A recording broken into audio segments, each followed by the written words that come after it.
Hay veces que en el lugar más insospechado te encuentras con las historias más alucinantes. Imaginemos la escena. Miles y miles de archivos desclasificados de la CIA. Y de repente, entre todo ese papeleo, aparece un documento que no es un informe de espionaje ni un análisis geopolítico, no. Es un libro que básicamente detalla el fin del mundo. Así que vamos a ver qué narices se esconde en esta historia tan peculiar. Pues aquí está. Este es el documento en cuestión. Se titula La historia de Adán y Eva, de un tal Chan Thomas. A ver, no es el típico informe de una agencia de inteligencia. ¿A que no? Es que su sola presencia en estos archivos ya es un misterio en sí mismo, de los que enganchan. La pregunta es obvia. ¿Qué hacía un libro como este clasificado por la mismísima CIA? Claro, esa es la pregunta del millón. ¿Qué podía haber en sus páginas para que una de las agencias de inteligencia más potentes del planeta le echara el ojo?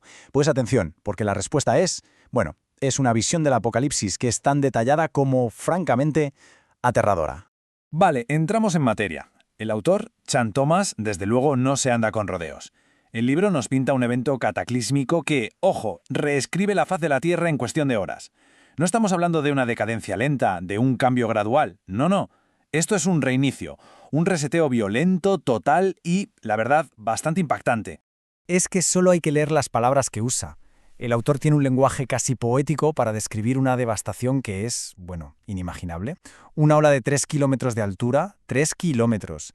Es una imagen que, una vez la tienes en la cabeza, ya no se va. Pero ojo, que no es solo el agua. A esa inundación descomunal se le suma un viento supersónico, que lo desintegra absolutamente todo a su paso. Es como si el autor quisiera dejar claro que es un ataque total de la propia naturaleza, combinando agua y aire de la forma más destructiva posible. Y aquí está la clave de todo, la velocidad. Es que no hay tiempo para reaccionar, no hay escapatoria. En menos de un día, todo, absolutamente todo lo que la humanidad ha construido, toda nuestra historia, desaparece. Borrado del mapa. Así, sin más. Y esta es la conclusión, que te deja helado. Ciudades que son verdaderos íconos de nuestra civilización. Hablamos de Nueva York, de Los Ángeles, de repente reducidas a leyendas, a simples mitos, a historias que se contarán los pocos que queden.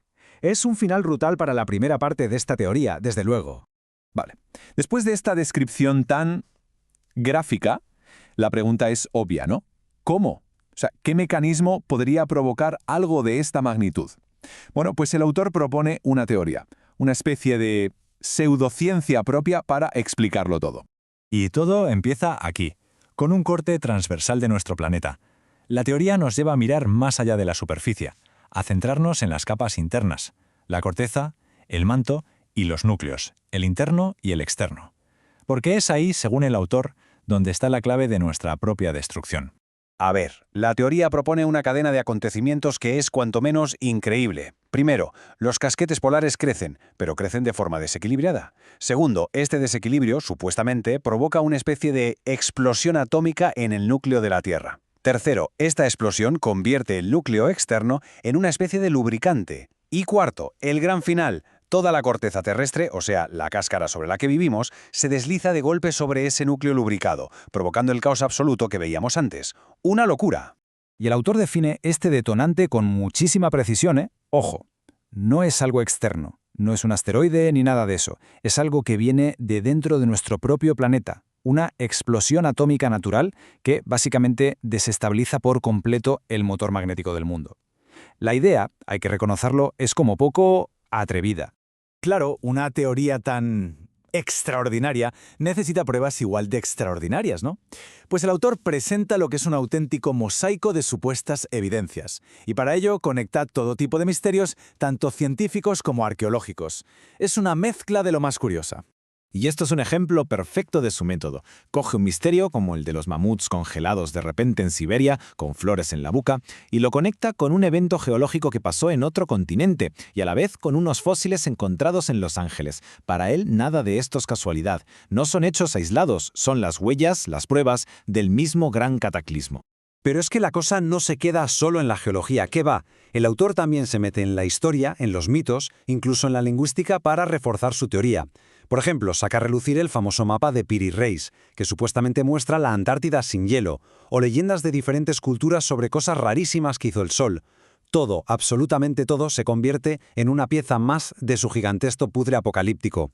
Y es justo aquí donde la teoría da un giro y se vuelve todavía más inquietante.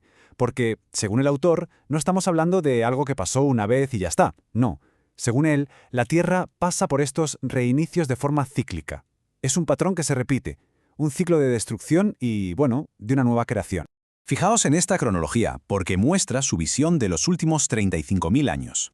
La idea es que el Polo Norte no siempre ha estado donde está hoy. Según el libro, en un momento estuvo en la bahía de Hudson, en otro en el mar Caspio, y cada uno de esos cambios de ubicación, claro, se corresponde con uno de estos cataclismos globales. Y aquí es donde el autor conecta toda su teoría con las grandes mitologías del mundo. Pensemos en Noé y el diluvio universal, en Adán y Eva, en Osiris, de Egipto, o en Vishnu, de la India. Para Chan Thomas no son solo figuras míticas o religiosas, no, son los nombres que diferentes culturas le dieron a los supervivientes de los anteriores reinicios del planeta. Y esta cita final revela la filosofía tan inquietante que hay detrás de todo esto. Para el autor, el cataclismo no es solo un desastre sin más, tiene un propósito. Lo llama el mayor regulador de población de todos. O sea, un mecanismo de la propia naturaleza para, digamos, podar el árbol de la humanidad cuando, según él, nos volvemos demasiado arrogantes. Es una idea que da que pensar, ¿eh? Y así, este libro tan extraño, encontrado en un lugar tan extraño, nos deja con una última pregunta. Porque, a ver, más allá de que nos creamos o no esta teoría, su simple existencia demuestra algo: la fascinación que sentimos por el fin del mundo. Quizás estas historias, en el fondo, no van sobre el final, sino sobre la idea de un reinicio, de empezar de cero. Y a lo mejor el gran misterio no es si el mundo se acabará algún día, sino por qué una parte de nosotros, y al parecer incluso la CIA, no puede dejar de imaginárselo.